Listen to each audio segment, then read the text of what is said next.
कभी सोचा है एक ऐसी फ्लोरिंग भी होती है जिसमें कोई जॉइंट नहीं दिखाई देता है और आप चाहे तो अपनी फ़ोटो मछली या समुंदर का या फूलों का डिज़ाइन तक बना सकते हो। एक ऐसी फ्लोरिंग जो मार्बल, ग्रेनाइट और टाइल्स सब पर भारी पड़ती है और जो सिर्फ सुंदर ही नहीं बल्कि इंडस्ट्रियल लेवल तक का ड्यूरेबल होती है। तो दोस्तों आज हम बात करने वाले हैं एक ऐसी फ्लोरिंग के बारे में जो अभी इंडिया में फ़ास्ट ट्रेंडिंग हो रही है और जिसे देखकर आप भी कहोगे या तो ये यार ये तो नेक्स्ट लेवल है।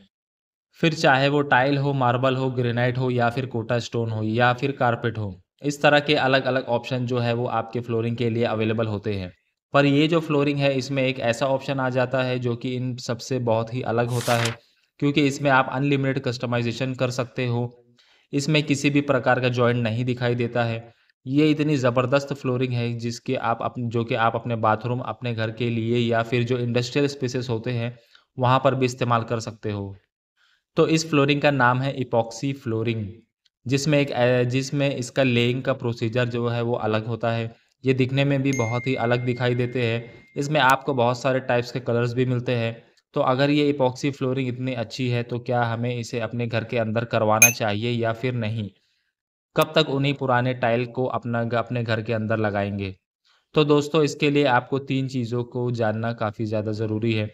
सबसे पहली चीज़ जो है वो ये जो इपॉक्सी फ्लोरिंग है इसके इसके करवाने के हमें कितना खर्चा आएगा। तो दोस्तों सबसे पहले हम ये जानते हैं कि आखिर ये इपॉक्सी फ्लोरिंग होती क्या है। ये हाईली ड्यूरेबल और कस्टमाइजेबल फ्लोरिंग सॉल्यूशन होती है जो कि मेन 2 कंपोनेंट पार्ट्स के से मिल के बनती है।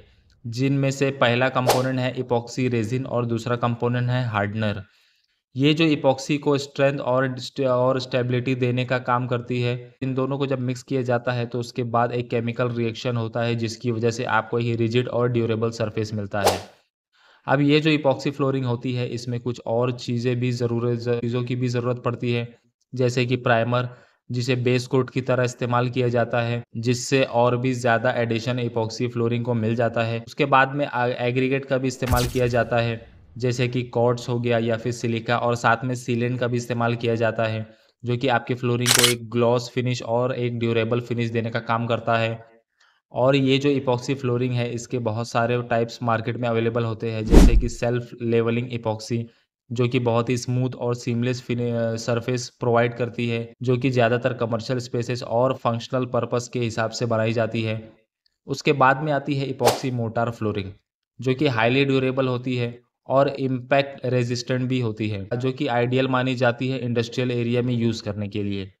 उसके बाद में तीसरा टाइप जो कि आ जाता है वो है क्वार्ट्ज फील्ड इपॉक्सी। ये भी अच्छी ड्यूरेबल होती है और स्लिप रेजिस्टेंट भी होती है। उसके बाद में आती है ग्रेवल इपॉक्सी, जिसमें आपको ग्रेवल की तरह टेक्सचर मिलते हैं। उसके बाद में आ जाता है पांचवा टाइप आता है इपॉक्सी टेराजो, जो कि आपको स्टाइलिश और ड्यूरेबल लुक देने का काम करती है। उसके बाद में आती है एंटी स्टैटिक इपॉक्सी और सबसे आखिर में आती है इपॉक्सी फ्लेक फ्लोरिंग, जो कि मोस्टली शोरूम्स या फिर डेकोरेटिव एरियाज में दिखाई देती है। बात करते हैं कि ये जो इपॉक्सी फ्लोरिंग है इसकी लाइफ कितनी होती है।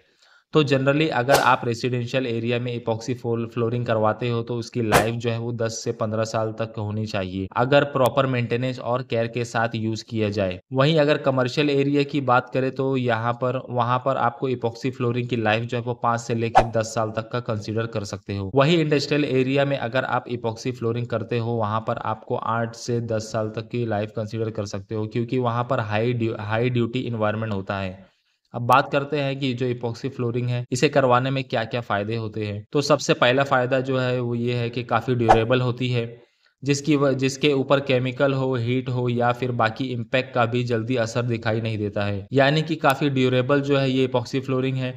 अब बात करते हैं नेक्स्ट एडवांटेज के बारे में, जो कि है एस्थेटिक अपील। ये जो इपॉक्सी फ्लोरिंग होती है इसमें आपको बहुत सारे टाइप के कलर मिल जाते हैं।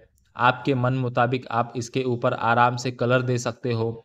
अब यहाँ पर रेगुलर कलर तो आपको मिलते ही है, पर जो अलग कलर होते हैं जैसे कि गोल्डन, सिल्वर या फिर बाकी ऐसे कलर होते हैं जो बहुत ही अलग दिखाई देते हैं, तो वैसे ऑप्शंस भी आपको इस इपॉक्सी फ्लोरिंग में मिल जाते हैं।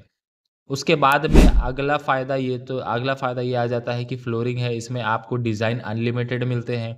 यानी कि आपके क्रिएटिविटी पे डिपेंड होता है कि आपको कौन-सी डिज़ाइन चाहिए। यानी कि कस्टमाइजेबल डिज़ाइन आप अपने हिसाब के कर सकते हो। जैसे कि मैंने आपको शुरुआत में बताया था कि चाहे मार्बल फिनिश हो, ग्रेनाइट टाइप डिज़ाइन हो चाहिए या फिर वेव वाली डिज़ाइन चाहिए। इसी तरह की अलग-अलग डिज़ाइन जो है वो आप यहाँ पर आराम के साथ बना सकते हो। उसके बाद ये जो इपॉक्सी फ्लोरिंग होती है, इसमें आपको अलग-अलग टाइप की फिनिशिंग भी मिल जाती है। अब बहुत सारे लोगों को ये लगता है कि ये जो इपॉक्सी फ्लोरिंग है, ये सिर्फ़ आपको ग्लॉस फिनिश में मिलती है। तो जी हाँ, आपको ग्लॉस फिनिश तो मिलती ही है इपॉक्सी फ्लोरिंग में।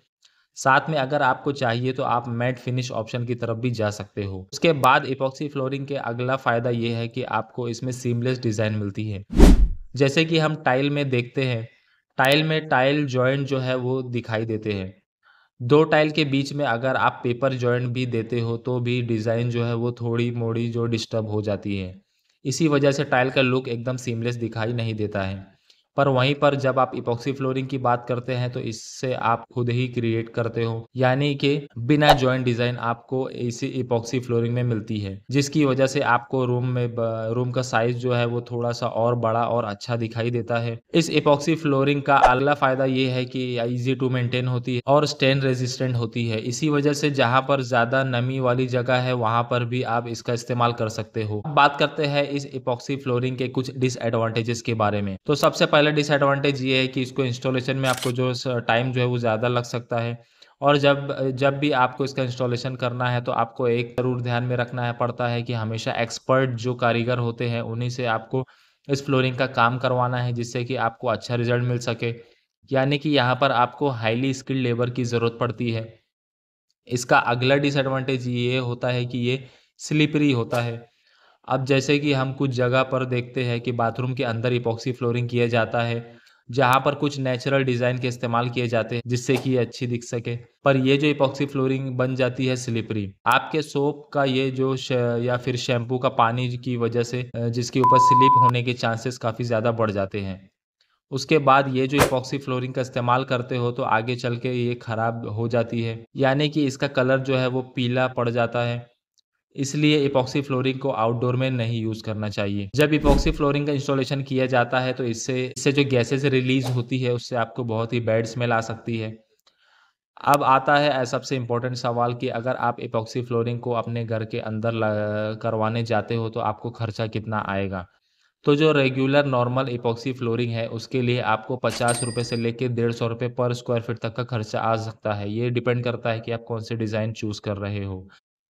वहीं पर जब आप 3D इपॉक्सी फ्लोरिंग करवाने जाते हो तो इसका खर्चा जो है वो 200 से लेके 1000 तक का खर्चा आ सकता है पर स्क्वायर फीट और अगर आप इंडस्ट्रियल ग्रेड इपॉक्सी फ्लोरिंग करवाना चाहते हो तो आपको जो है वो 200 से लेके ₹500 तक का खर्चा आ सकता है पर स्क्वायर फीट। वहीं पर अगर हम रेगुलर फ्लोरिंग की बात करते हैं तो उसके लिए आपको ₹100 से लेके ₹150 तक का खर्चा आ सकता है। यानी कि टाइल के कंपैरिज़न में इसका जो कॉस्ट है वो थोड़ा-सा ज़्यादा है। तो दोस्तों क्या आप अपने घर के लिए इपॉक्सी फ्लोरिंग के ऑप्शन की तरफ जाना पसंद करोगे या फिर रेगुलर टाइल की तरफ? कमेंट बॉक्स में कमेंट ज़रूर कीजिए। वीडियो बहुत ज़्यादा अच्छी लगी हो तो अपने दोस्तों के साथ शेयर कीजिए।